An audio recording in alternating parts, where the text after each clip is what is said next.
Yes. Yes, sir, now we can. Now we can see, sir. Correct. Yeah. Fine. So anyone yet to join or anyone?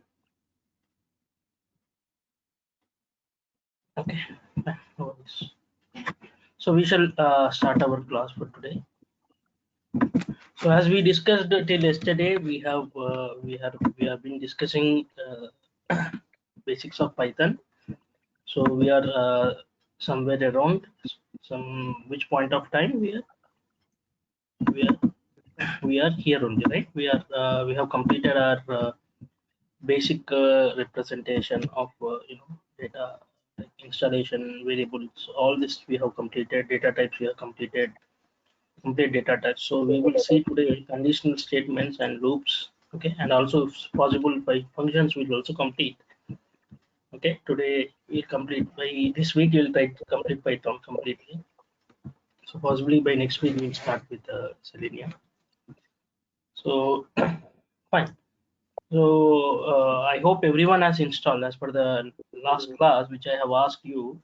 So what you're supposed to do, you are supposed to install PyCharm, which is very important. PyCharm to be downloaded and installed in your system. Okay, this is very important. I hope everyone has did it, right? I have shown Yes, you. Anyone facing any issues as per the last class? Yes, sir. No, sir. But how to install Chrome driver, sir? So if I try to install, I'm getting prompt, but it's not getting anything. So Chrome driver is the second point, and connectivity. Okay. Chrome driver, I have already said you how to install it. Okay. You have to go to Google and Yes, sir. type Download. Chrome driver download. Okay. Yes. What is the issue exactly you are facing? Can you tell me? So I'm trying. If I trying to install, I'm getting some blank screen. Blank screen. Command prompt. Yes. Okay. What kind of blank screen you are getting? So blank. You are not able to see that Chrome driver download page, or when you are installing, you are getting blank screen. So when when I'm installing, I'm getting some blank space. But if I try to access with the F12, I can able to see the codes. So I don't know whether it is installation completed or not. So see, Chrome driver download for Selenium. Okay, you need to say like this. Yes. First step, you have to go here. Okay, just click on the first option. You have to download your Chrome driver according to your Chrome browser version. I have said you this point is very clear. Yes. What I'm saying is you have to download your Chrome according to your Chrome version.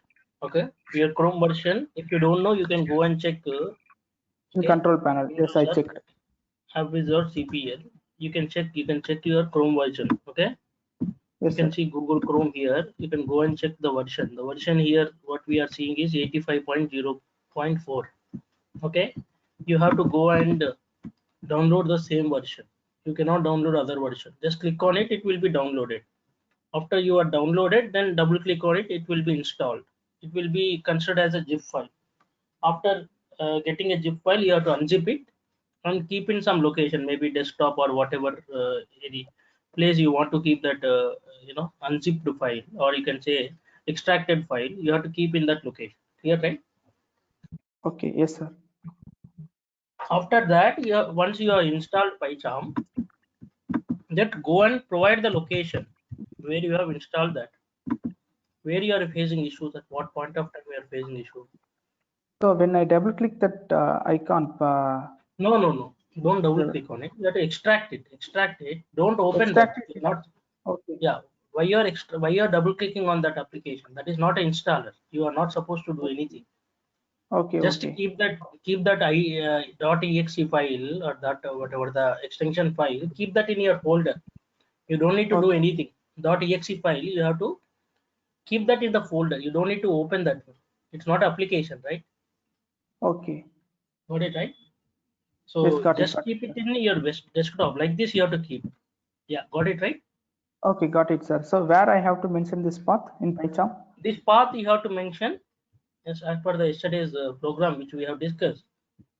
In the executable path, I have explained you, right? Yesterday, I have explained you where you have to provide the path of the Chrome driver. I'll show you. Now it's loading.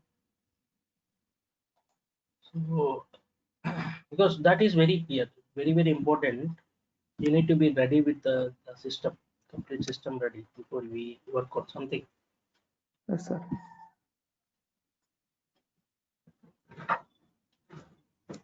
Anyone facing any issues? Any other people? Yeah.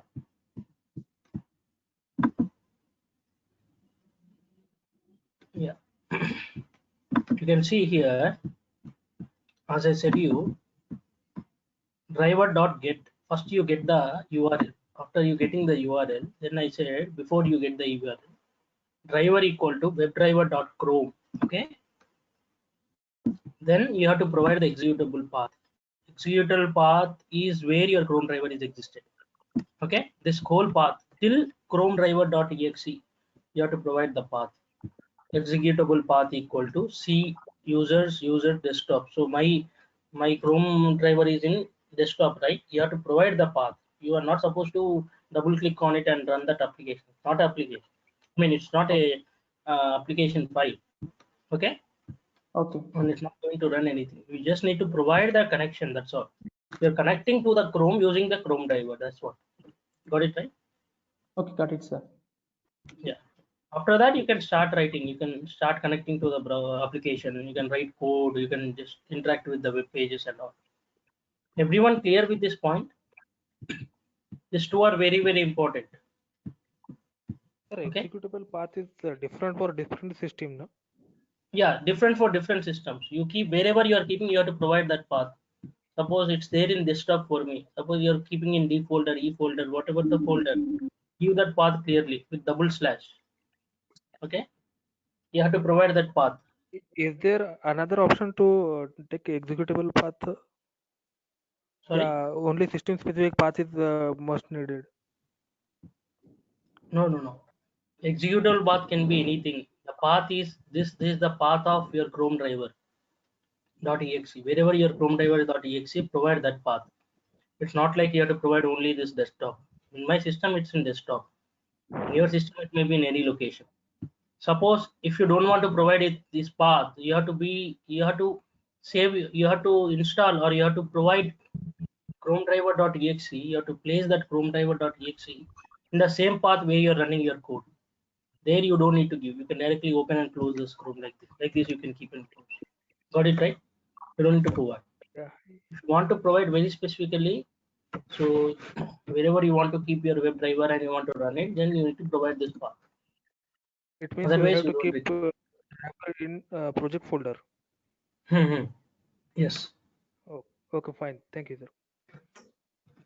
Well, while I'm toiling, I'm getting some error. What error you are getting?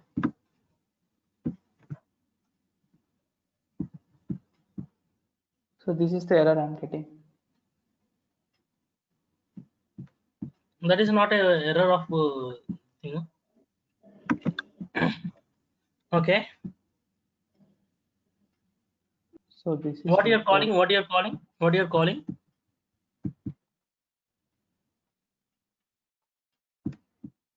So calling in the sense. So they are like it's saying, yeah, two processes are running it. Yeah.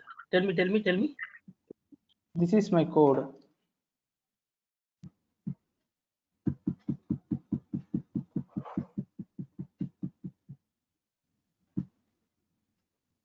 Okay. No, give the path clearly. Double slash back. Okay, I said you right. F. Okay. C like this you have to give double slash. Double slash. Backward. Then you start running it. Check it whether you Okay. can get it or not. Hmm? Okay, sir. Let me get it. First, you have to check whether you have all the Selenium installed. Yes, installed, sir. Driver installed. Package. Not driver. Selenium package Yes, installed. installed, sir. Yeah. Then it will work. Just check it out.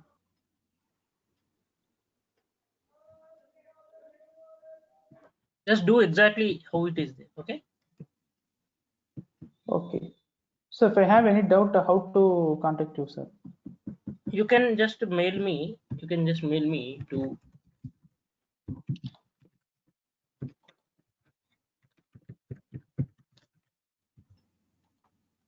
I have kept it in the chat window. You can just mail.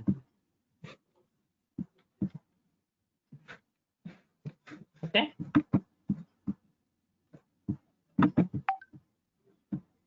Yeah, fine. So let's go get back to our you know our normal process. So what we are discussing. So we are going to discuss today conditional statements as part of Python. Sir, we may connect to WhatsApp group also, so that Yeah, yeah. everyone ask their queries and whatever. Yes, that's a good one. We can also create. Srikanth, are you new to the batch? Today only you have joined? Yeah, I just joined today. Actually, Okay. I didn't join. Just I'm listening the demo. Yes, yes, yes. Srikanth, so let me just discuss about the syllabus again. So you can Yeah, just go sure. to the durgasoft.com. In this durgasoft.com, you can find my name.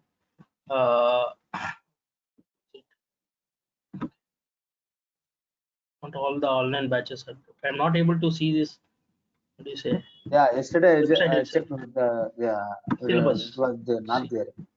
Yeah. Your name is So, Kushi Srinivas, right? no, no, no, no. No, Nikhil Nikhil. Raju. Sorry. Nikhil Raju. Yeah, Nikhil Nikhil Raj. Yeah, Raju. You sorry. can go I and check didn't the remember. Selenium with Python.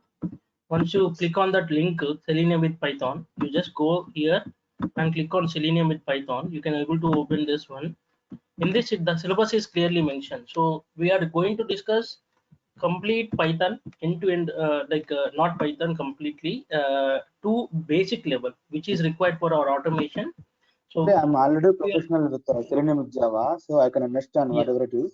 But yes, yes, I just want to switch to Python, so that's why I'm looking yes, for that. yes, yes, yes, yes. So after this is done, because there are some people who are there in this batch who are very new to Python also.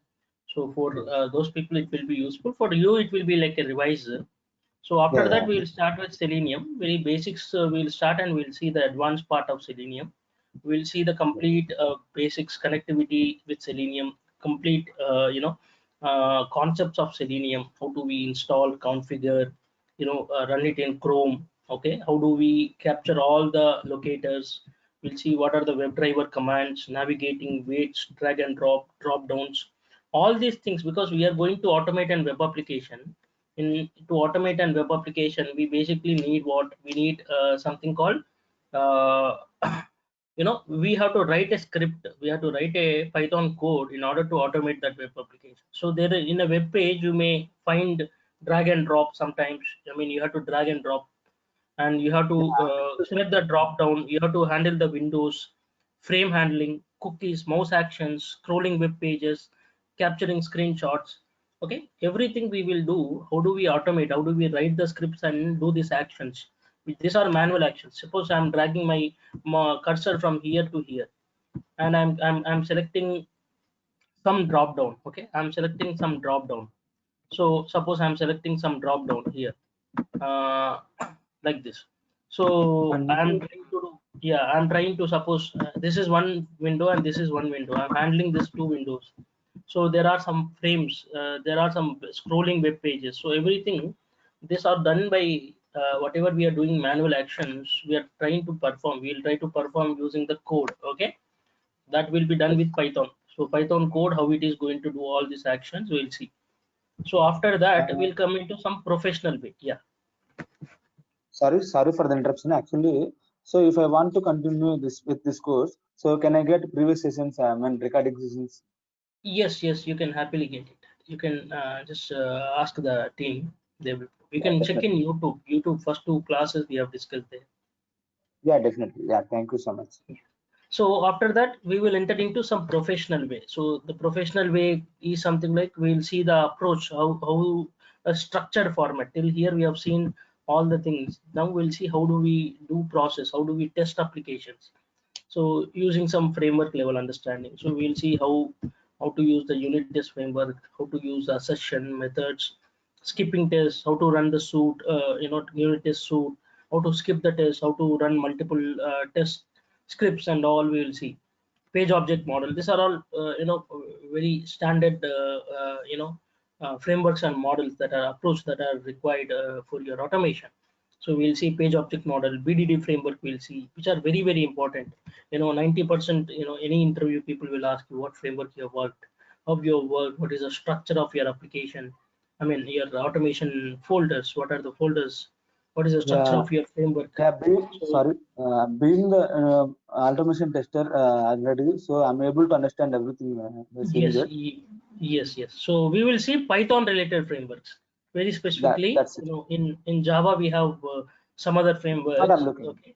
Yeah. So we have I mean, it's a almost some of them are same, the concept is same, and some are different. Like you have something called PyTest framework, unit test framework introduced over here. Okay. We'll also see the automation project, how the complete folder creations. We'll see the Git and Jenkins implementation. So how do we push the code and run out builds in Jenkins. We'll see a small real-time kind of project. So we'll see a small application end-to-end automation. So API testing also. Yeah, I will also include. So see, it is like a one course. Everything we are discussing: Python, Selenium, API, everything in one place. Okay. So it's not a different course we are going to. We are also seeing Postman related API testing basics, and then we'll see Python related API testing. How do we validate the responses? As I said, we'll also see HTTP methods, get, put, post, delete, validating the headers, status code, status line. So all these things we can see process as part of your API testing. And we'll also see interviews, what kind of questions they may be asked in interview. Okay, so this is a complete structure end to end. So this is like a complete thing. Okay, so as part of our syllabus, we 45 days of syllabus. Okay, so we are going to see today we'll complete this conditional statements and loops as well, possibly functions also. Okay, this is like basics we are going to discuss for those people who doesn't know anything. So we are going to discuss to understand what are these concepts. So we have completed till here yesterday. This is our third class. We be very professionally to say. So we'll be discussing this. So by this week we will probably complete Python, and also see some of the like very basic interview questions what they may ask. So then we'll start with Selenium. Is that fine, everyone? Yes, sir. Is that fine, everyone?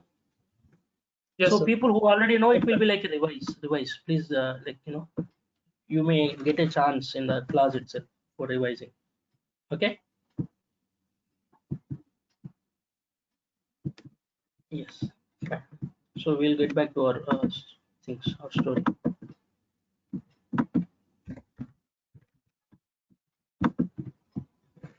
So see, so now what we are going to discuss is conditional statements basically. So till yesterday we have discussed something called the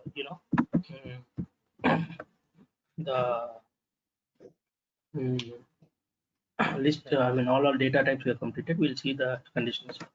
So normally, when the conditional statements are being considered, so in Python, so we have what are the different things that we have? What are the different conditional statements we have? Hello, can you speak out? People who already know, what are the different like conditional statements, or you can say decision-making statements? If, elif, else. Yes. If, else, and elif. Okay. So there are three things as per the thing. So what are the three things we have?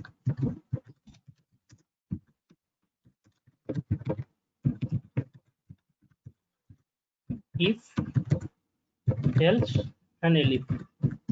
Okay, we are going to see this if, else, and elif, how to work on it. So it is very common, everyone knows it.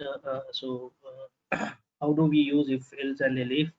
So if I want to validate a statement, whether it is so if the statement is valid, then what we have to do? If the statement is not valid, then else what we have to do? So if statement will be executed when the condition is true. Okay, else statement will be executed when the condition is not true. Suppose I say there are 10 people in a college, okay, in a class, okay, there are 10 people in a class. I'm just validating them based on the scores that they have achieved. So someone someone who is getting more than 50, they are pass, less than 50 they are fail. So there are two conditions. People who are scoring more than 50 they are pass, less than 50 they are fail. So how do I do that? So I have to create I have to write a code in such a way. So I have to validate only two statements. I'm not using now elif, okay, I'm just using if and else. So my intention is to validate only two statements. One is if a person getting more than 50 or not. So I have to write a small code. How do you write it in Python? Because if and else is not a new code for everyone. Everyone knows what is if and else, how to work on if and else. Okay. So we will see how do we write it in Python. That's what. That's the only thing. So before that, my intention is to get the input from the user. I want to pass the input from the user. So if I want to pass the input from the user, you need to say int of input of. What is this? Why int of input of? If you want int input, okay, if you want an integer input, basically my marks are integers only. I'm not considering any float values or anything. If you want to pass any other thing, you can pass here. If you want to pass a string, str. If you want to pass a float, float. So that means this is the way you can able to access the input from the user. So you can able to get the input from the user. If I want to ask the user, please provide some input. For that purpose, you need to give like this. You need to say input of enter the marks or whatever you want to write the print statement. So, but if you are providing an integer input, you need to say int of input. Okay. So here, first step, what I'm doing, I'm taking the user input. Then I'll say if the see flower brackets, I mean parenthesis is not mandatory. If you provide also no problem. Marks greater than, okay, marks greater than 50. I have to validate only two statements. See, then I'll say if marks greater than 50, I will write a print statement. So here you need to understand one major thing is called indentation. You know what is indentation? Yes, sir. Yeah. So everyone knows what is indentation. So in Java, what is the Java basically? Suppose in Java, if people knows Java, you say you write something like, okay, so you have think that you have defined some variable and you have written some thing. So you will write something here. So what I'm saying here, in Java, if you want to validate if condition, what you do, think that you have already declared a. So what you say, if a greater than 10, we will open the flower brackets and you will write system.out.println, then you will write some print statement and close it. So the same thing if you want to write in Python, you cannot use, there is nothing called flower brackets in Python. In Python, there is no flower brackets. Instead of flower bracket, there is something called indentation. Got it right? There is a concept of indentation. So that means indentation means whatever the code you are writing, okay, that will be considered as part of if condition. So that will be under if condition. Okay, normally if you write flower brackets, that means what, you're trying to write some code inside the if condition. That means if the condition is valid, you need to execute that code. That is the meaning of it. So if I don't have any flower brackets in Python, I need to have some indentation. So indentation is nothing but, so you cannot write on the same line, on the same path of your if condition. You need to press a tab. Once you press a tab, it will be moved to this position. Okay, otherwise you can give 4 spaces. Okay, or you can space tab. So that means this is indented, this is properly indented. That means it will be considered under the if condition. It will be considered under the if condition. So whatever you are writing, if the condition is satisfying, this statement will be printed. Got it right? So pass, if a person is getting thing, he is pass. Else colon. Okay, so how do you write it? If these brackets are not mandatory, see what are the mandatory, what are not mandatory. I'll say brackets are not mandatory, marks greater than 50. So you have to write some condition here. The condition is greater than 50, whatever the condition you want to write, then you can give a colon. This is not a semicolon, colon, then print whatever the statement you want to give. Then else then again you can say print fail. Okay, so everyone getting right? This is a very small implementation of your if and else. So if you run it, okay, you'll ask the marks. It will ask the marks. If I say 52, I'm pass. Again, if I run it, okay. So if I say 42, he'll say fail. Okay. This is a very small statement. People who are very, so especially Monica and Vikas, are you getting? Because you are very new to Python, so you are Yes, getting sir. right. Yes, sir. This is the very small thing, because if and else everyone knows. So out of which you need to just know how do we write in Python. That's all. Okay. So I will be sharing you Durga sir. I mean, possibly PDFs, notes PDFs. You can just get it. So okay.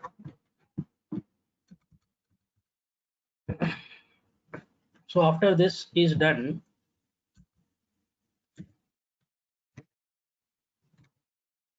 so we will see what is elif. So see, we have three statements. I said right. There are three if, else, and elif. There are three keywords. They are also called as. They are also keywords. Okay.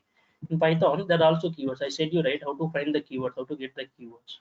So we want to see whether we have keywords or not. We say import keyword. Okay. What is this? Keyword.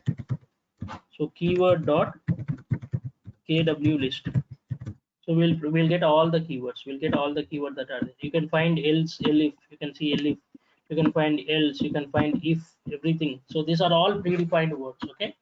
So they are not. You don't need to create anything. These are all existing already as part of Python. You can only use them. You can only use them. You cannot, create them again. So they.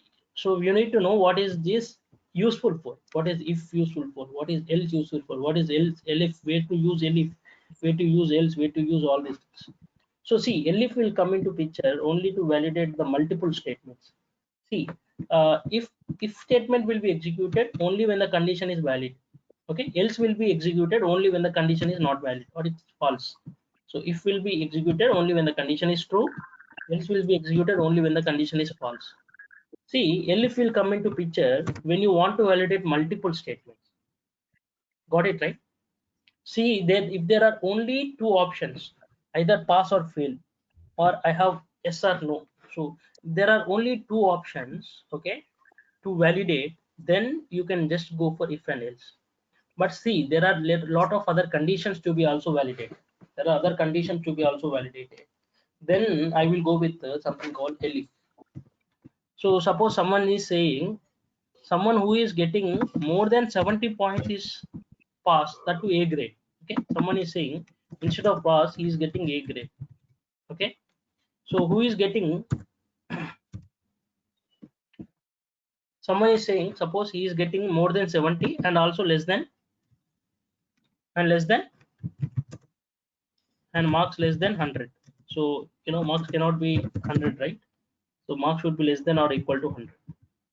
So what they is saying, suppose he is getting more than 70 and is less than 100, so it is A grade. And one more condition I will say, elif. We have to write elif. We cannot write if again. Elif is for other condition. So first condition we will write if. Second condition, if we want to validate multiple statement validations, we will go with elif. Say elif marks greater than 70 or equal to 70. Even 70 also we will say B grade. And marks less than 50. I mean marks less than or greater than or equal to 50 and marks less than or equal to 70. Okay, we will say him what? We will say him B grade, or you can say we will give just to pass or B grade. So I will say rest all people, whoever is getting less than 50, I'll say fail. I don't need to write any condition. So because we already know else will be executed only like whenever you want to check that condition, whole condition is not satisfying, then it will be automatically going into the else. Okay, so see here what is the condition what I have written elif when it came into picture. I want to validate multiple conditions, not one condition. I have two conditions. One is like something more than 70 and less than 100, and other is like 50 to 70. Okay, there are two conditions, and also fail. There are three conditions. Out of multiple condition validation, then I will go with elif. I will not go with else. Only if and else. Got it right? So you can just run the module. It will ask you again to save. So if suppose if I give 52, which is B grade, right? 52 is B grade. Suppose if I give 75, which is A grade, yes or no? As per our condition, it is A grade. If I see 14, what is the answer? I'll get fail. So are you getting right? You're getting right. When to use else, when to use if, when to use. This is very simple. This is very simple. When to use all. Everyone is getting what I'm saying? Yes, sir.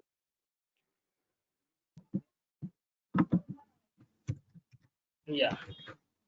So now let's see some very basic username and password. Think that I have username and password.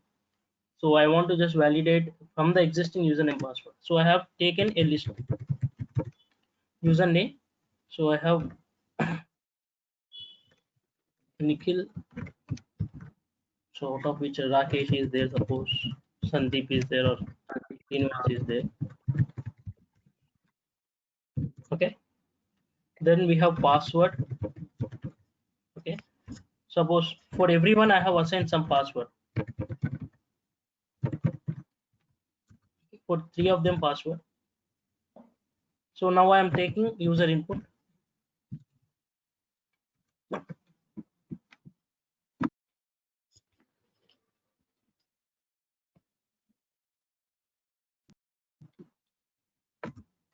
If I don't say, it can directly accept the this.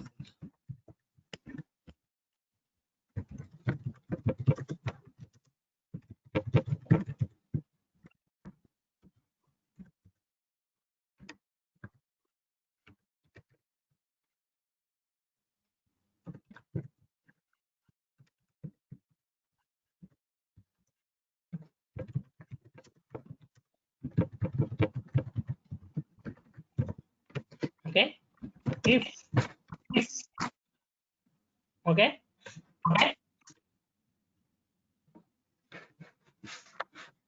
USR in username. You are getting what I am writing here.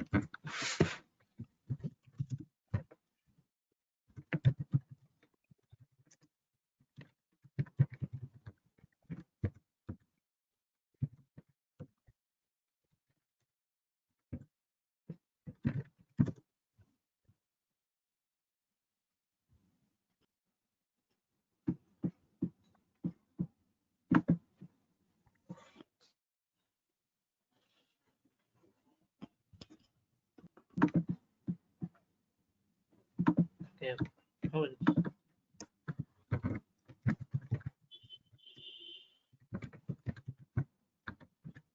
Yeah, you have to be very strong. So maybe like Python, you can be like okay, but when Selenium starts, you should everyone has to be very attentive. See, it is asking username. Suppose I'm providing Nikhil. It is asking password. I'll say 1234 something. So access denied because I'm not validating anything else, right? Where is the issue?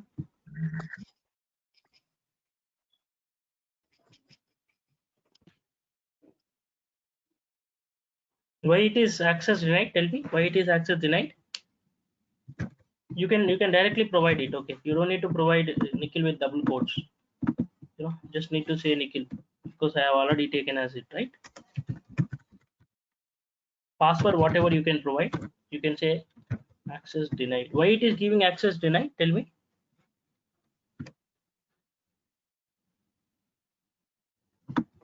Password is not required at this point of time because I'm not validating anything here.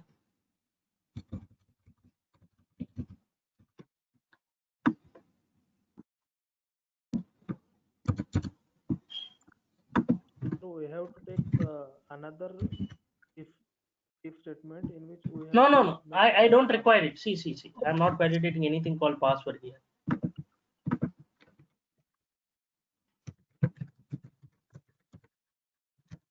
taking access denied every time. Why? Okay.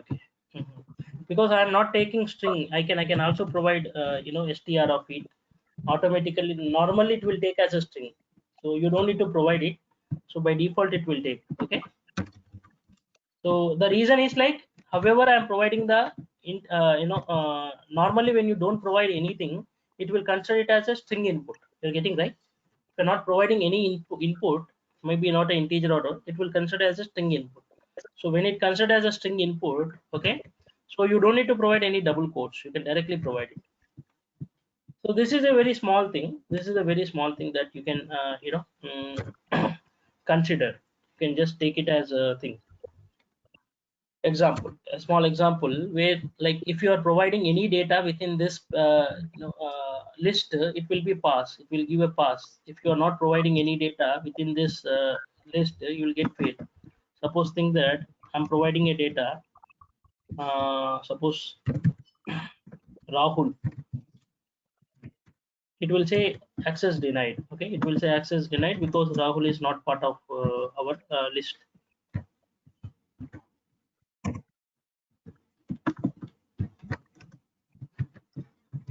Okay, so we can also do the validation for our password also if possible. It will ask Ram. It will say access denied.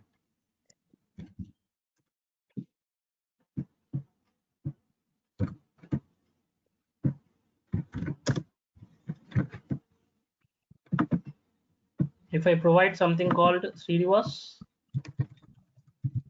I'll say access provided.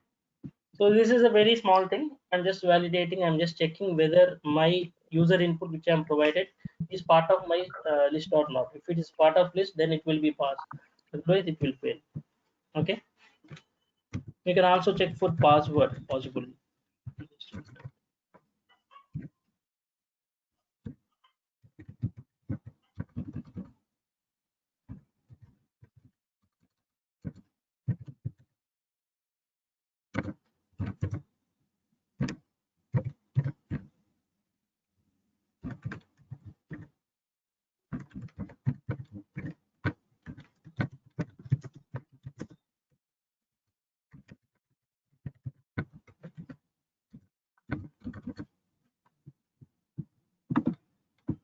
So see,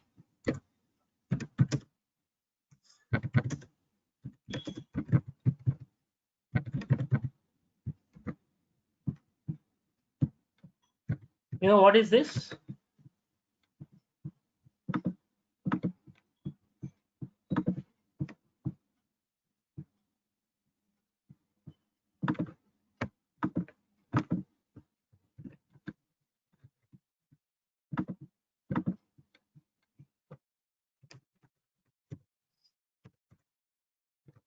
Are you getting right? This is called nested loops. What we have did is nested loops.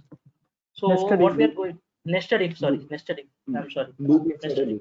Yeah, normally loop all things come, so automatically it came from. Yeah. So nested if. So nested if means if inside a if is called nested if. So it is not. I have not written if outside if. So I'm saying a if inside a if. So if that is there inside the if, so what I'm here doing here is I'm saying that if the username is there in this list and also password is there in the list, only then give the access. That is what I'm providing. So if username and password both are there, only then access will be provided. Otherwise, you will get access denied. Maybe username is not there or password is not. Okay. So what I mean to say, anything that is inside one if inside other if is called nested if. This is nested if. So normally, like if you write two if I say if US are in username, then if I say with if PWD in password, this is not called nested if. Nested if means it should be strictly inside the list. It should be like this. It should be indented, properly indented. Only then it's called nested if. So I hope you are getting right what I'm saying. So you're clear, right, everyone? So this is a very small program. What we are doing, we are not doing nothing here. We're just taking two lists and we are taking two input from the user. We are just checking whether that USR. So whatever the input we are taken is there in the username list or not, and then password whatever we are providing, that is there as part of your password list or not. If there is, if it is existing, then it is access approved, then it is, otherwise it is access denied. So that is the small thing that we are going to see. So I hope everyone understood it. So this is a very simple one. So Yes, coming to the next thing, we'll see the condition. I mean, so now tell me.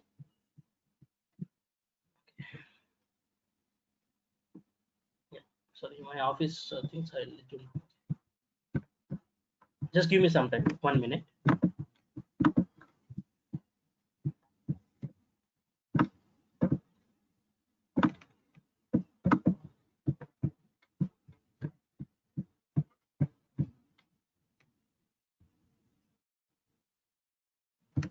Okay.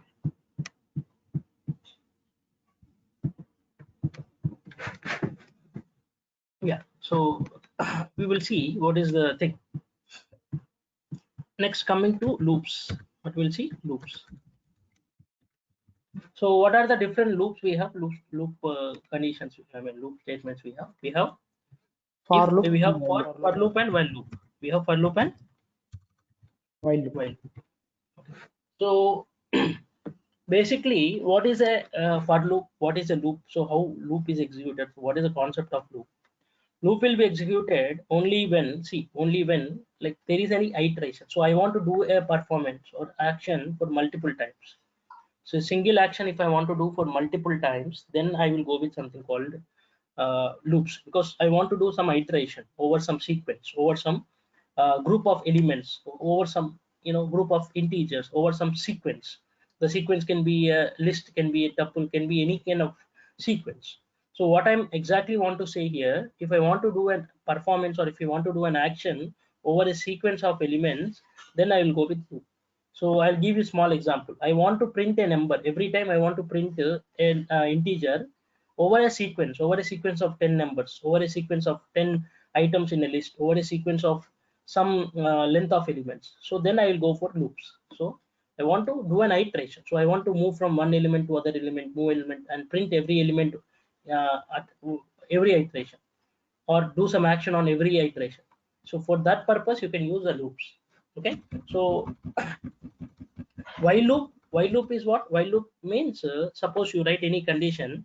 While loop, while you say while some condition, say while one some condition. Okay, then you will write some statement here. Okay, then you will go for, you can use else, that's up to you. If you want, you can skip. So what do you mean by this? While will be executed only when the condition is true.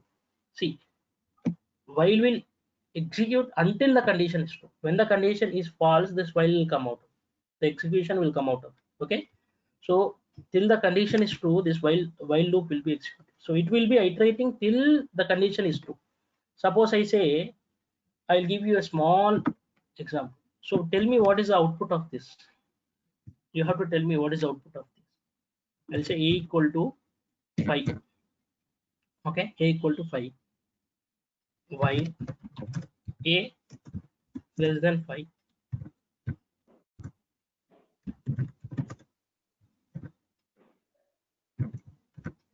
Tell me what is the answer of this.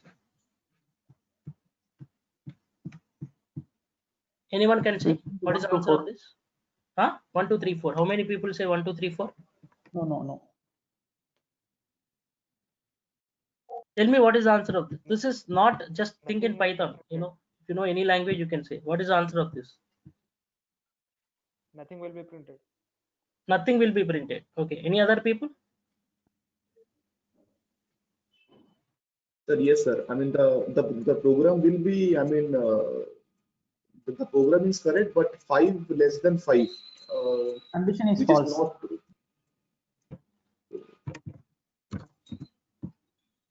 Tell me 1 minute. Tell me what is the answer. Sir, now 0, 0 less 1, than 2, 5. 3, 4. Sir, 0, 1, 2, 3, 4. 0, 1, 1, 2, 3, 2, 4. 3. How many people say 0, 1, 2, Only 3, 4? How many people is only saying 0 0, 1, 2, printed. 3, 4? How many people are saying 0, 1, Only 2, 3, 0 4? printed, sir. Sir, only 0, sir, because there is no Only iteration, zero. right? It So will sorry, keep on, only 0. keep on executing. So it won't The, stop. the answer Yes, is, sir. infinite loop of zeros. Infinite loop, yes. Infinite loop of zeros, because here I'm We saying have to a equal to 0 while a less than 5, print a. So the meaning is, till the condition is true, the iteration will be happening, I said you. Okay. So please don't confuse. Iteration, whatever the pronunciation, the concept is same. Okay. People say, sir, you're saying something wrong. So everything, the meaning is same. Okay.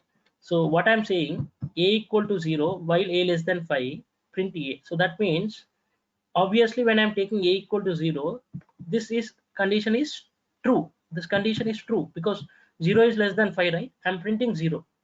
So I'm printing 0 how many times? Till this condition is true, I have to print. So again, it will go here. Again, 0 will be assigned. Again, 0 less than 5. Again, 0, printing 0. Like this, it will continue. So how do I stop that? I need to increment the value for every iteration. Only then I can stop it. Yes or no? So now tell me what is the answer. Now tell me what is the answer. 0, 1, 2, 3. 3, 4. Are you getting right, everyone? Yes, sir. Yes, sir. So normally while loop will execute till the condition is true. So it will not stop the execution till we are breaking it using some statement or whatever it is. So while loop is basically used to iterate over a sequence till the condition, till the condition of whatever you are writing here is true. So if it is true, it will be iterating like this. So the difference between if means if that condition is only true, then it will be executed. So while means till that condition is true, it will be executed. So that is the difference. Okay, you're getting it's iteration. It is a loop. It is a loop. While is a loop. So are you getting right? So let's see small things of for loop and this. So I will give you some questions here today. I will give you for your practice and for your understand. I'll give you some time and you have to say me answers for that. Okay. Suppose think that I have taken a list. I have taken list. I have 1, 2, 3, 4, 5. So I can say for I in L print I. So what is the answer I'll get? So people who doesn't know anything, I'll explain this. I'm taking a list 1, 2, here. 3, 4, 5. Yeah, I'm taking a list here. List is basically, think it is a sequence. Sequence means you have group of characters or group of data that is sequenced. So now you have to write a for loop like this for any iteratable object. This can be any object. Okay, you can say I, J, K, whatever it is. It is an iteratable object which is pointing to the first element of your sequence. So initially what happens for I in L means for I will be pointing to 1. Okay. So I'm just checking if that I is there in L, that print that I. So first it will be pointing to 1. Then after printing L, second iteration I will point to 2. Then it will print 2. Third iteration point will print to 3. It will print 3. Fourth 4. Fifth 5. So when I run this program, I will get 1, 2, 3, 4, 5. Are you getting right? So this is a very small thing of what is called for loop. So if you want to run any for loop, basically, so you can do this. You can use for iteratable object in the sequence, print, do some statement, write some statement or whatever the statement you want to print. Okay, now tell me, there is something called range. There is something called range. Okay, what do you mean by range? Tell me what is the answer. Okay, fine. So tell me what is the answer for I in L. Print I. What is the answer I will get? Print I. What is the answer I get? Okay. 1 to 10. Huh? Will this be 1 to 10. executed? Will this code will be Error. executed? Error. We cannot sir. able to iterate integer. Yes, great. That is the thing. You will get an error. You will get an error. Int object is not iteratable. So why we have to can't iterate? I said you very clear. Iteration will happen only for a sequence. Sequence means group of numbers. If I say range of 10 means it will take from 0 to 10. Range of 0 to 10 means it will take 0 to 9. Okay, the last element will be skipped. So see, it will print 0 to 9. The last 10th element will be skipped. Okay, so If I say range, then it becomes a sequence. If I say only 10, it will become a single element. You cannot iterate over a single element. Single element is only one element. If I have group of elements, or if I have a sequence, I can able to iterate. I can able to move from one element to other element. So here, what is the meaning of it? So I'm saying you have to take I. I will be pointing to 0 initially, within a range to 0 to 10. So it will take 0 to 9 elements. It will print 0 to 9 elements. The last element of it will be skipped.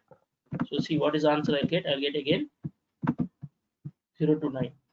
You're getting right. So you have to use range. You have to use range. You cannot use directly a single integer. You have to use a range. You have to use range. So this is what. Tell me one more question. I'll ask you. What is the answer of this?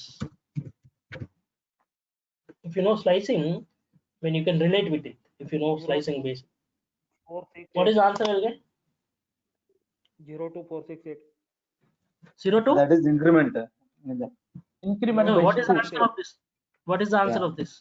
0, If I run this, what is the answer? 0 to 4, 6, 8. 0 to 4, 8. 4, 6. 8. 0, Yes. 3. 0 to 4, 4, 6, 8. 8. How means 8. skipping one element. If I say 2 means what? Yes, sir. Skipping one element. 3 means skipping 2 elements. 4 means skipping 3 elements. Okay. 1 means skipping how many elements? 0 elements. It will not skip any element. So it is taking from 0 to 9. Out of 0 to 9, it has to skip one element in the middle.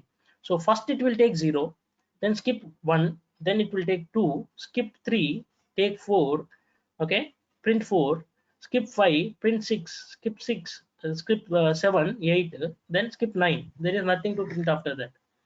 Got it, right? So this is like a skipping. So you can skip one element, or you can just it will not print that element. So that is the mean. So if I say 3, it will skip 2 elements. If I say 4, it will skip 3 elements. Okay. If I say 1, it will not skip any element. It will get, you will get the answer again. You will get the answer again. You will get again 0 to 9, because it will not skip any element. So now what to see basically. Break and continue. Oh, sorry. Yeah, break and continue. We'll see. Okay.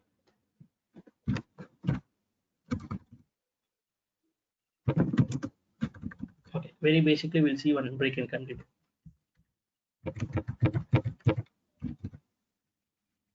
Okay. Suppose think my intention is, if I get element 3, I want to stop my execution.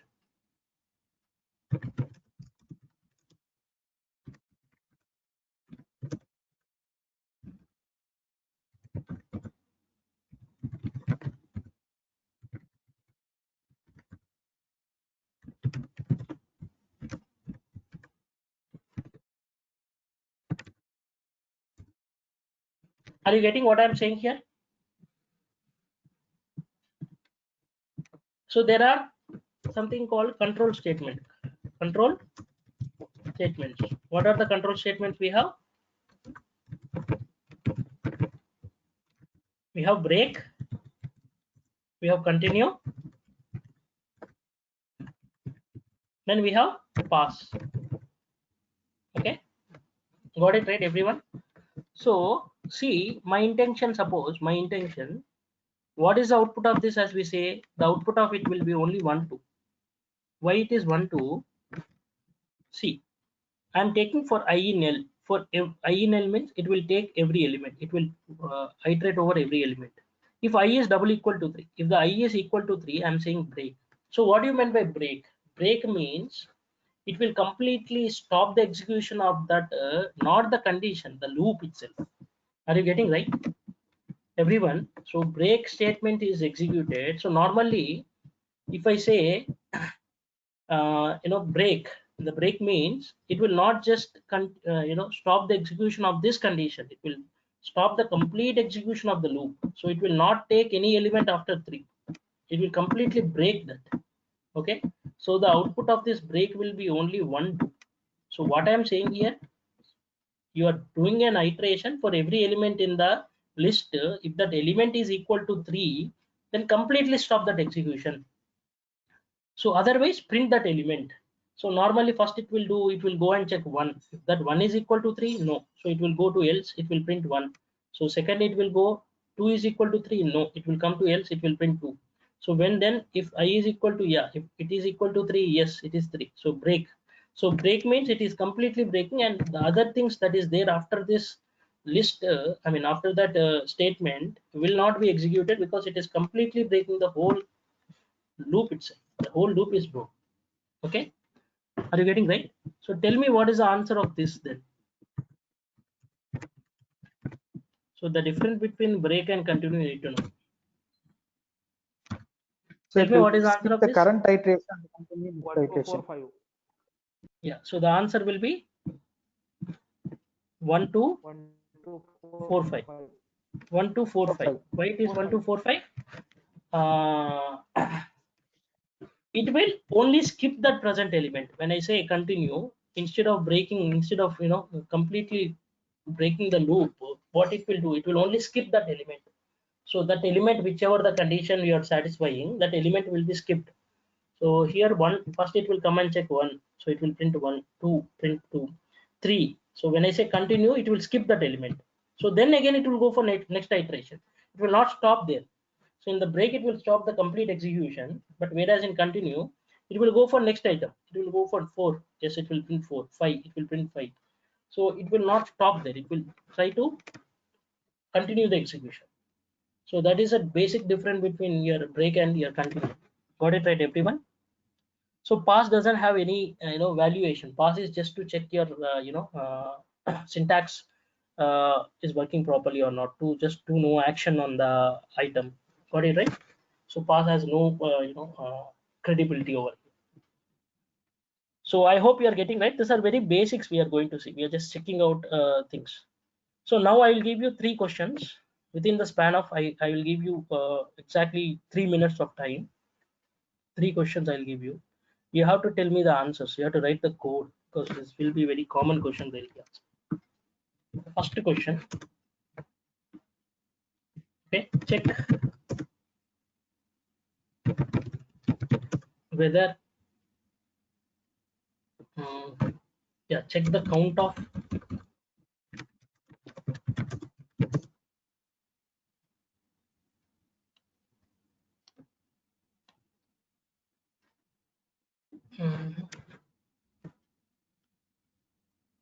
repeated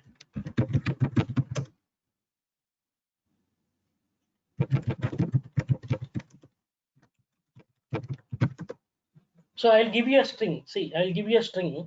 Okay, you have to check the count, how many times the count of every element has given. So suppose I have given some string is equal to some random string I'll give. So you have to get the count of every element. Okay, count of every element. You can say the count of each and everything. Are you getting right? This may be the question which way. Or you can say what is the first repeated character in the string. So what is the first repeated character in the string? How do you write the logic?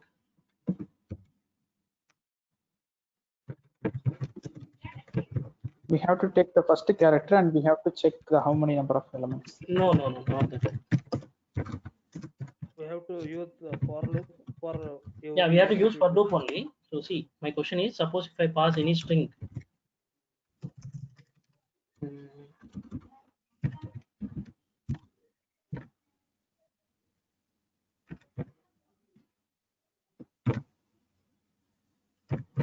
So here, suppose in this small string, if I have taken, so my first repeated character is what? My first repeated character is here. What? Here E. E is the first repeated character, right? E has repeated. So here E has come, again he has come here. So you have to get this first repeated character. I have passed a string, you have to get me the first repeated character. Are you getting right? Huh? We have to use for inside for. You have to use For inside for. Nested for. For inside so for. We have to take each and every character and We have to take each and every character, and we have to check the how many number of count. I mean, if count is exit more than 2, then we have to print that element. Yeah, can someone write that code?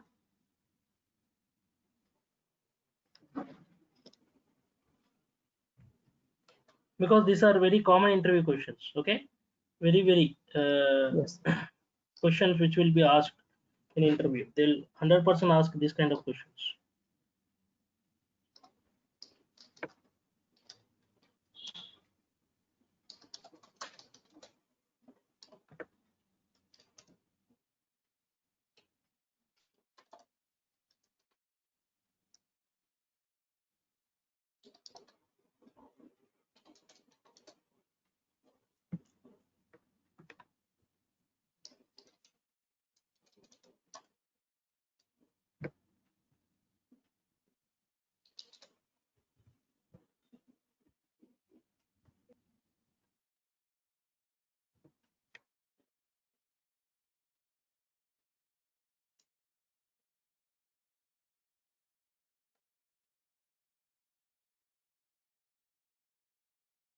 This is a compulsory question which will be asked. Okay.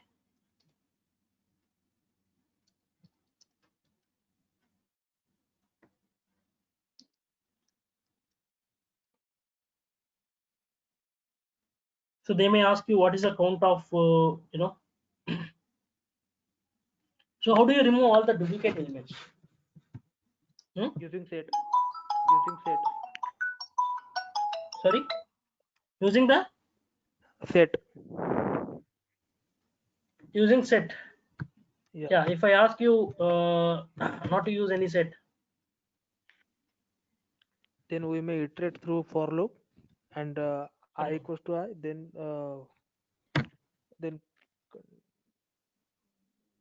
continue. okay, continue. Is it works? I think so.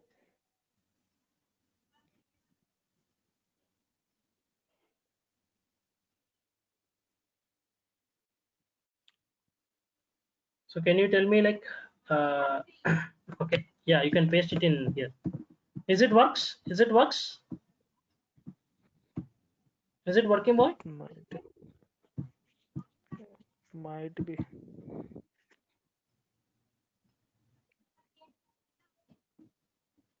Okay.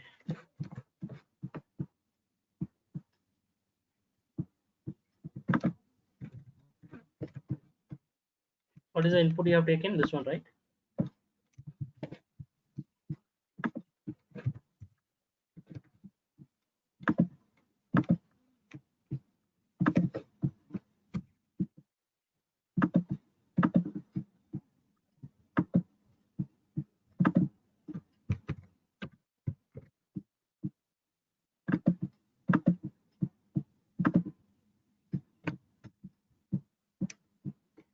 So I asked the question is what I asked you. What is the first repeated character, right? You got something like this. What is this? Yes. What is this? This is something else.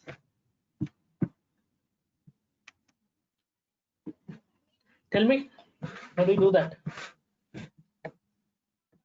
So tell me what is the count? Okay, at least tell me how do you count? Suppose I have provided you a string. Okay, I have provided you a string.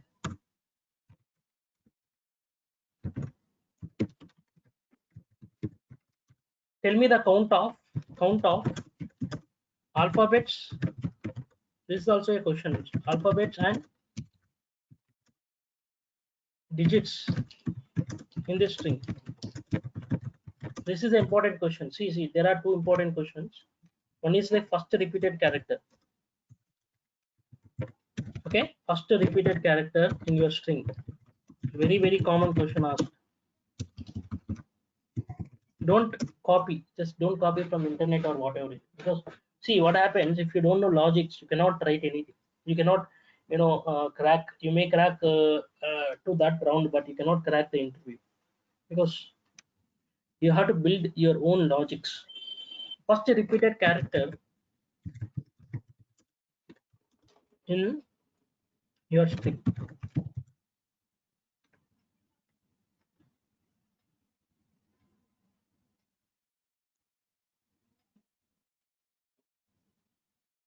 Can you check it? Can you do this program?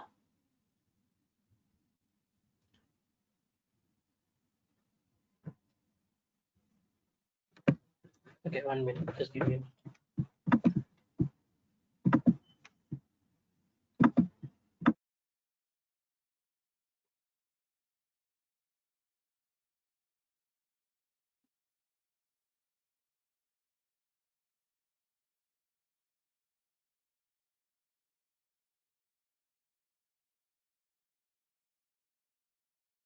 Yeah.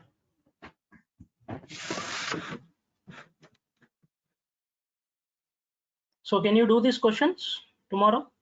We will Yes, try. sir. I'll try to.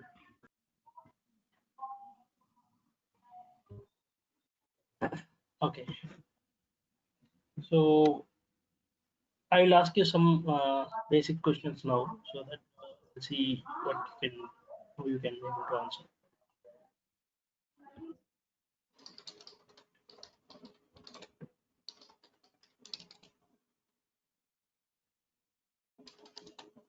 So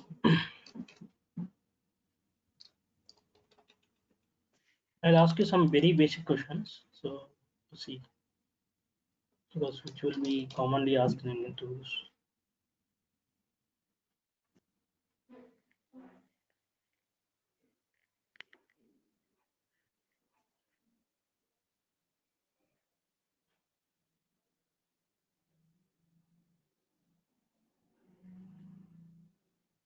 What is the difference between list and tuple? Can you tell me? List is mutable, tuple is immutable. Hmm. List elements are enclosed within square brackets, and tuple are using a parenthesis. And Hmm. Yeah, can you tell me? list and tuple also contains heterogeneous collection of elements, not a difference, but Okay. Okay, which is fast to access? Is a list or tuple? tuple. Tuple is fast to access. Yeah. Okay. So how to convert a number to a string? We have to use the Typecasting. str function. Okay. Typecasting function Typecasting str. using Okay. Okay. So tell me, like, how do you split? If I give you a string, how do you split a string? By What is the using method slicing. to split a string? Yeah, how do you If use it? What is the method we have to to? Sir, a dot split we within have parentheses, give a space as a separator. So if s Okay. equal to Srinivas, then s dots. Hmm. I mean, like, any of the character from that Srinivas from the string. Hmm. So from Okay. that particular string, it will be split. Okay. Okay. Yeah. So suppose can I pass a list inside a list? Suppose I have a list equal. Okay. Can I pass like this? Yes, sir. Fine. Can I pass a list inside a list? Is it possible? yes, sir. Yes, sir. So I Yes, want sir. to access 55. How do I access 55?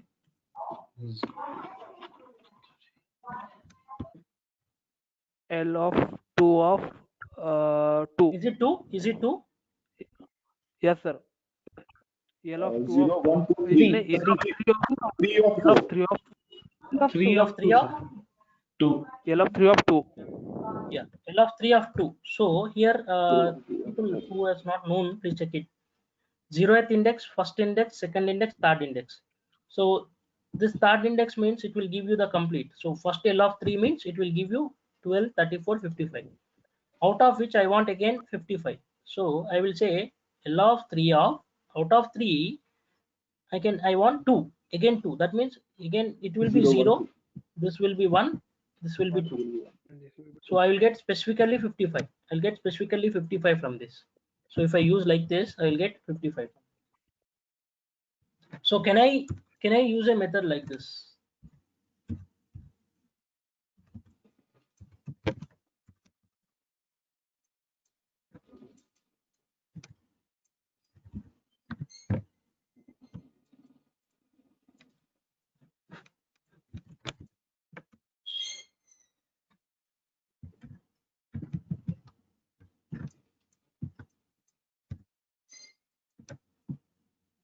yes, sir.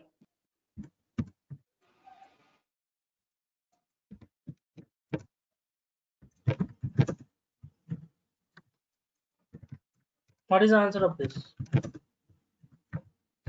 1,2 within a Sir, tuple 1 to 2. for first. 1, 2 and also 2, 3 also, right? Because print A2. For A1, 1,2 within a tuple, Yes. and for A2, 2,3. What is the answer of it? Sir, 1, 2. I mean, in the first tuple, then 2, 3. So can I assign like this? Yes, sir. Can I assign like this? Yes, you are assigning a tuple value to A1 and again assigning another tuple value that is 2, 3 to A2. Multiple assignment. Okay. Fine.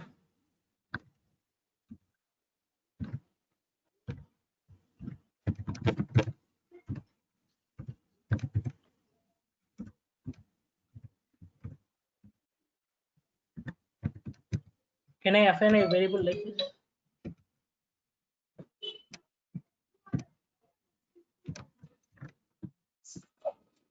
Is it the right way? What is this?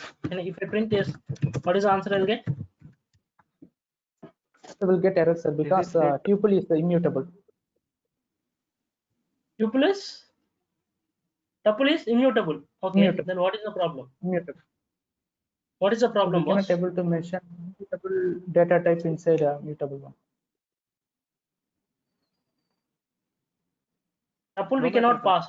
Are you sure? Are you sure? What you are speaking, are you sure? Are you getting right what I said? I have taken a set. In that set, I am saying 1, 2, 3, 2, 5, and 1, 2. So what is the output I'll get? Just tell me the output of this, representation.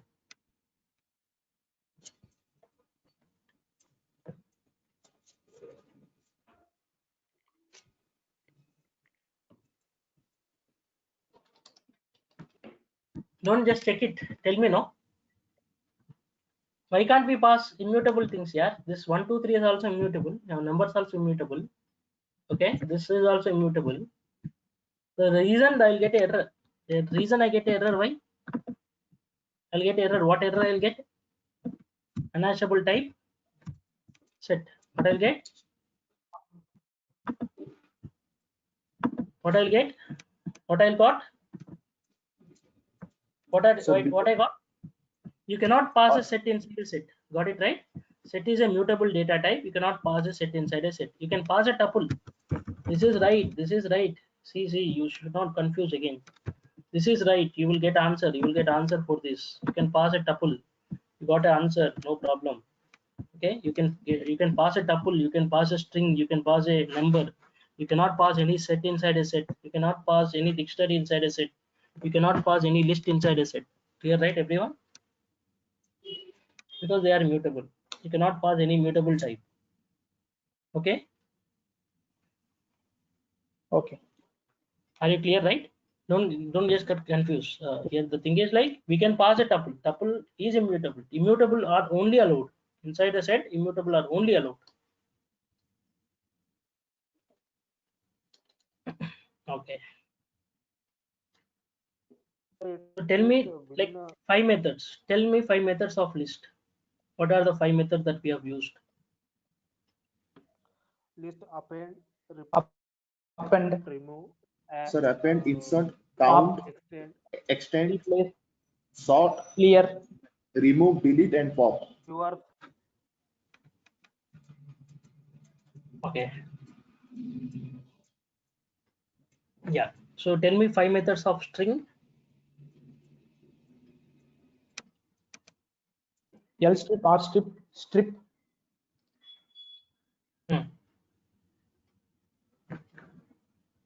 Then Title case, uppercase, lower, capitalize, capital, split, join, Index, upper, lower, then capitalize, then count, then split, replace, find, Slicing, length, pop, remove, delete. yeah, I will give you a question now, as you said. Okay. The question is something like this. I'll pass you a string. Okay.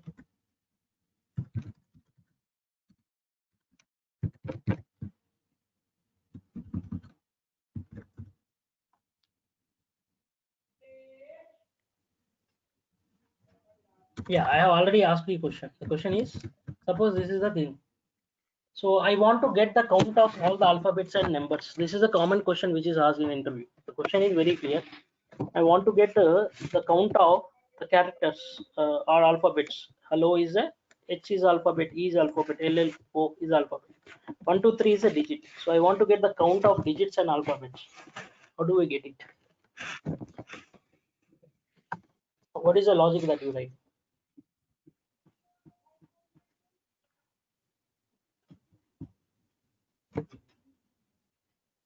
Can you tell me, everyone? Anyone? but first in a, I mean, we have in to that use particular- regular expression. Regular expressions. Why you will use regular expression, man? Sir, from the, I mean, from the given to string, find the alphabet. we need to identify which one is alphabet and which one is, I mean, How do you identify? How do you identify? So we have to mention conditional statement. If the given iterated element is 0 to 9, then it is considered as a digit. Then we have to count. Then in else we have to count the rest of elements. In else directly we can mention as, I mean, it's alphabet. Then we need to try with that for loop. Okay. Do you think that it will work? Will it work?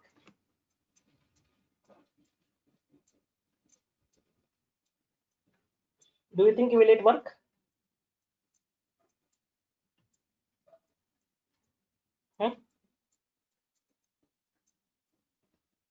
So there is something called there is something called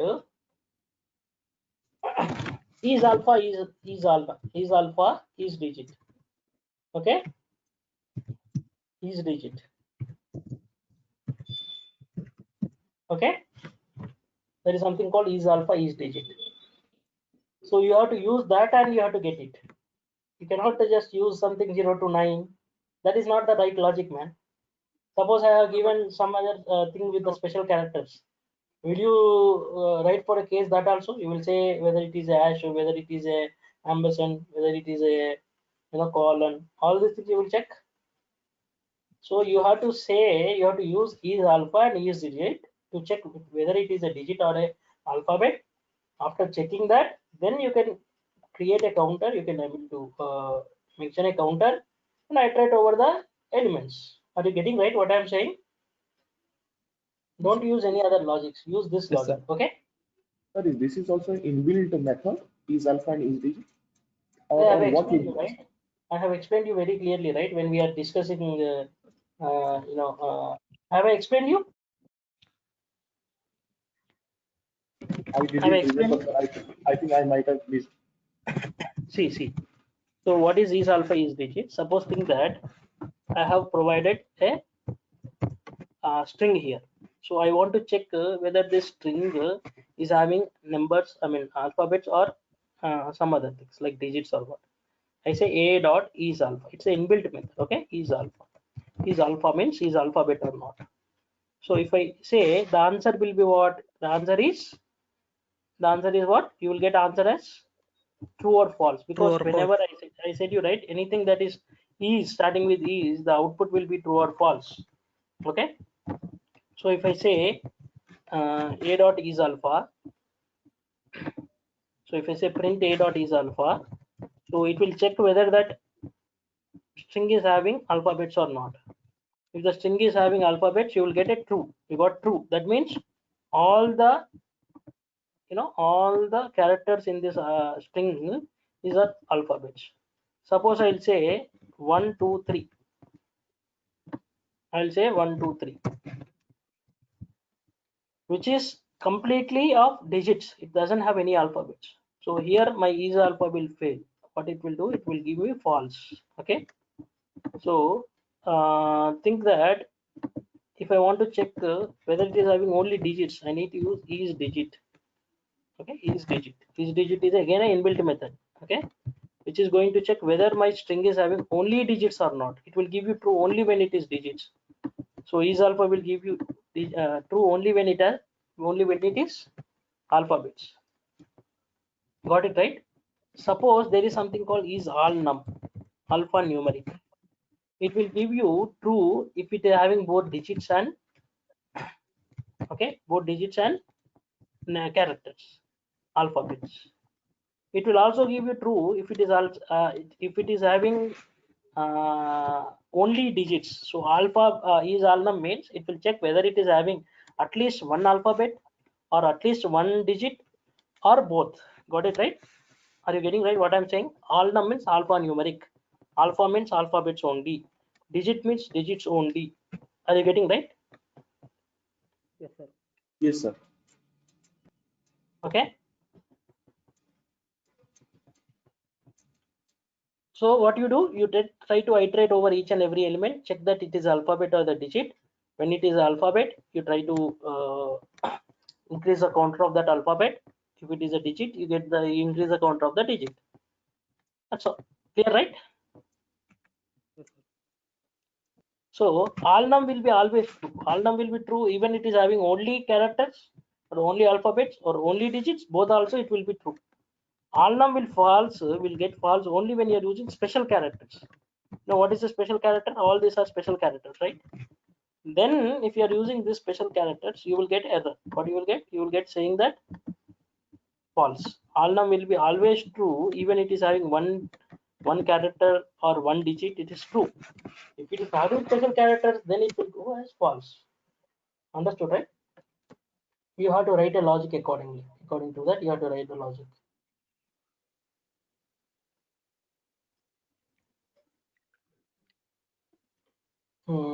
Anything else to be discussed as part of thing?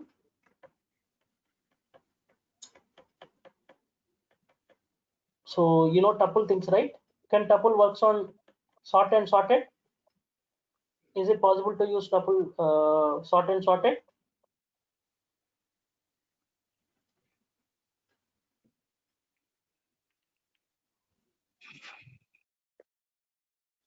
Can I use no or yes? Tell me no. Yes, sir. Okay. No, cannot use tuple sort or sorted. Okay. Sorted You can be cannot use. used. Sorry. Nothing will Sorted be can be used. No. Sorted cannot be used. only count and index methods. Yeah, count index. Okay. Just retrieving the things that can be there. So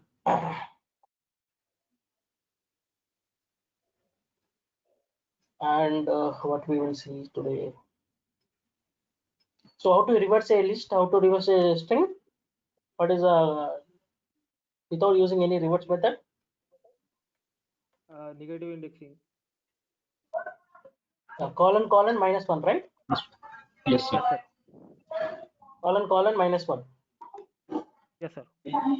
That is required. That is basically used to reversing the list or your string. Both. Okay.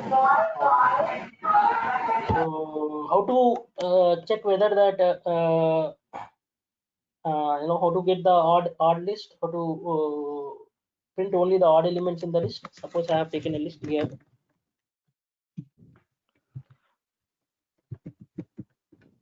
Okay, I want only odd elements. I want only We 1, may 3, use 5. Modular operator. use for Insert the and model mod 2 not equals to 0.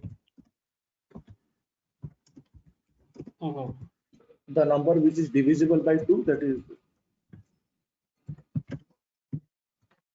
5 multiples of 2 equal to 0.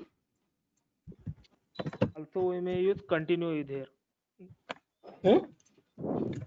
Also, we may use continue here. Mod equals to 2 equal mod 2 equals to 0 or continue.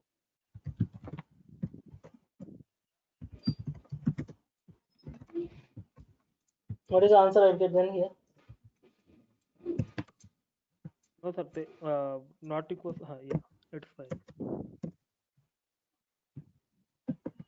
Equals to.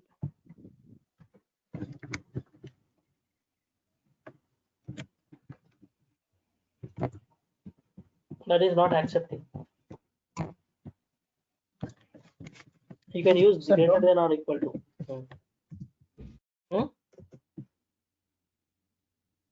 What? How to use it? Have I used a different symbol? No, I'm using only this symbol, right? Sir, please don't use space, sir. Negation is equal to. Okay, that's what I did. So you need space. Space, negation is equal to. Yes. This is what I used, right? Before also. Okay, why it is not coming before? Sir, you leave the space between negation and is equal to. Okay, I use space. Sorry. Okay. Yes. Yeah, sorry. So what is the output I got? Even number. Yeah, here what is the output I'll get? Prime number. Odd number.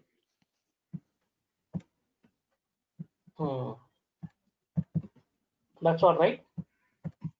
Yes, sir. So if it is, what we are doing basically, we are saying if iterating over every element, and then we are just checking that if it is equal to, if it is divisible by 2, then you have to do some logic. Not divisible by 2, you have to do some logic. Okay, fine. Yeah, I think like we are up to okay. We are okay with the basic part because we will see a lot of interview questions as we complete the course. We'll see a lot of interview questions, like seeing some complex what do you say programs. We'll see which will be commonly asked in interviews. So that questions we'll see later. But till now, I think we are okay. Everyone is okay on the path. At least people could able to understand. So how to remove the white spaces? So I have something called.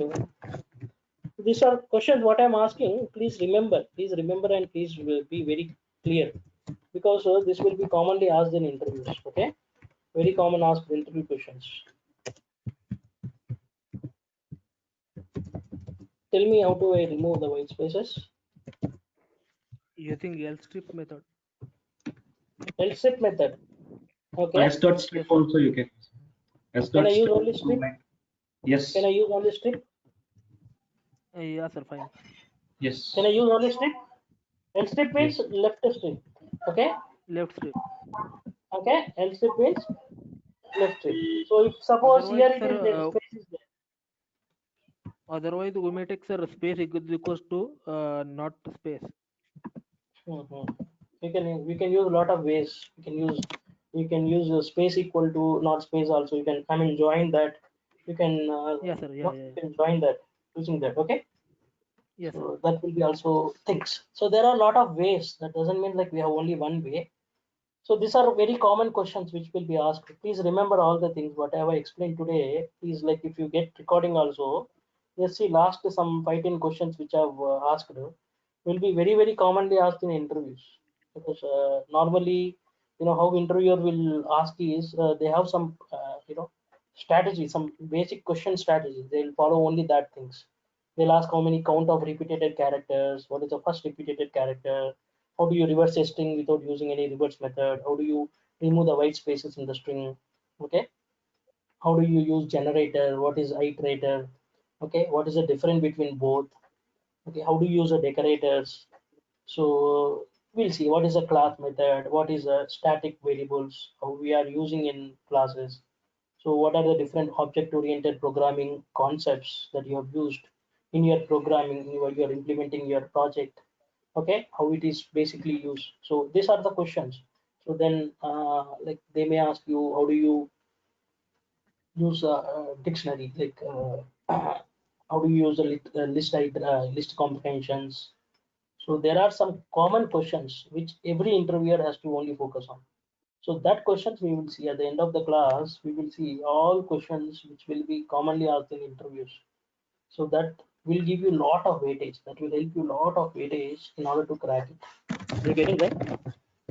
Okay. So that will be very, very important, because learning core Python, we are not seeing any advanced Python. These are very basics of Python. So these are enough. In interviews also, they will not ask you any advanced programming things. They'll ask you basic things in a logical way. They'll ask you in order to check your logical, capability, whether you can solve program, or you can able to write the programs or not, your logics. So don't mug up, or don't just copy the code and then paste it. So try to write your own logics, try to improve your logical programming. That is important, because ultimately, see, how happens is, you know in any company, if you go, if you don't know answers, you obviously need to verify any of sources, Google sources. But see, when you want to crack any interview, the thing is, like, you need to be very strong in logical things. So we don't know which question they'll ask, what kind of questions they'll ask. That depends on person to person. So if you are very strong in logical things, you can solve any program. You can able to answer any program. Okay? Be strong in programming.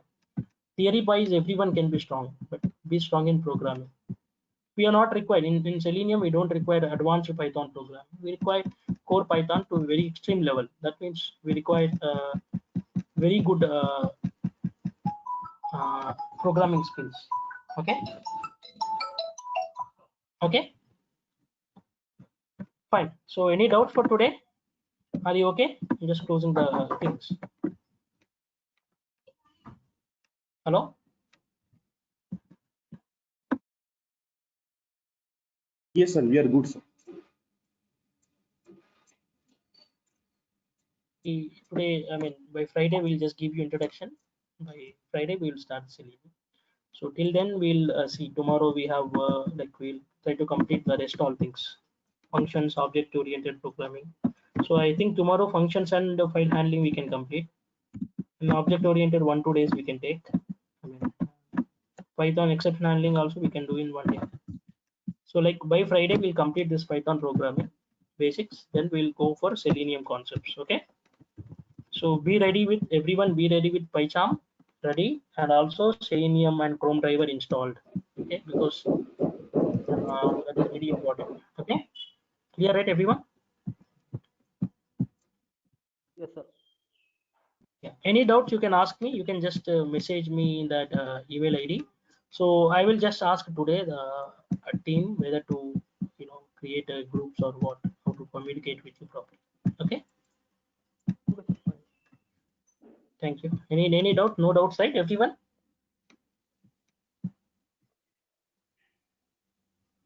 Sir, I'm not able to find your email ID in chat.